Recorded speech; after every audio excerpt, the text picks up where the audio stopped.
ಎಲ್ರಿಗೂ ನಮಸ್ಕಾರ. ಸಿನಿ ಮಾತುಕತೆಗೆ ಸ್ವಾಗತ. ತಬಾಯಿ ಸಾಂಗ್ ಹಿಟ್ ಆಯ್ತಾ ಫ್ಲಾಪ್ ಆಯ್ತಾ? ವಿಶಾಲ್ ಮಿಶ್ರಾಗೆ ಮ್ಯೂಸಿಕ್ ಕೊಟ್ಟು ಎಷ್ಟು ತಪ್ಪು ಮಾಡಿದ್ರ? ಸ್ವಲ್ಪ ಮಾತಾಡ್ಕೊಂಡು ಬರೋಣ ಬನ್ನಿ.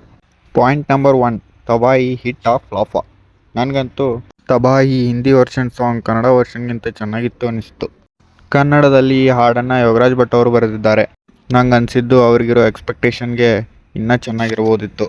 ಸಿಂಪಲ್ ಆಗಿ ಹೇಳೋದಾದರೆ without visuals Kannada version below average ಅನಿಸ್ತು. ಪಾಯಿಂಟ್ ನಂಬರ್ 2, ವಿಶಾಲ್ ಮಿಶ್ರಾಗೆ ಮ್ಯೂಸಿಕ್ ಕೊಟ್ಟು ಯಶ್ ಅವರು ತಪ್ಪು ಮಾಡಿದ್ರಾ?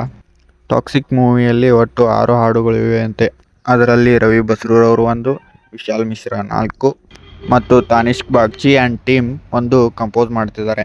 ಕೆಲವರ ಪ್ರಕಾರ ಎಲ್ಲ ಸಾಂಗ್ಸ್ ರವಿ ಬಸ್ರೂರವರೇ ಮಾಡಿದರೆ ಚೆನ್ನಾಗಿ ಇರ್ತಿತ್ತು ಅನ್ನೋ ಅಭಿಪ್ರಾಯ ಇದೆ. ಅವ್ರಿಗೆಲ್ಲ ನಾನೇನು ಹೇಳೋದಂದರೆ ಬಿಲೀವ್ ಇನ್ ಯಶ್, ಅವರು ಡೆಲಿವರ್ ಮಾಡ್ತಾರೆ. ಯಶ್ ಅವರದ್ದು ಏನೋ ಡಿಫ್ರೆಂಟ್ ಪ್ಲಾನ್ಸೇ ಇರುತ್ತೆ. ಈಗ ಒಂದೇ ಸಾಂಗ್ ಬಂದಿದೆ, ಇನ್ನೂ 5 ಸಾಂಗ್ಸ್ ಇವೆ. ಈಗಲೇ ಡಿಸೈಡ್ ಆಗಿಬಿಡಿ. ವೇಟ್ ಮಾಡಿ ನೋಡೋಣ. ತಾಳ್ಮೆಗೆ ತಕ್ಕ ಪ್ರತಿಫಲ ಇದ್ದೇ ಇರುತ್ತೆ.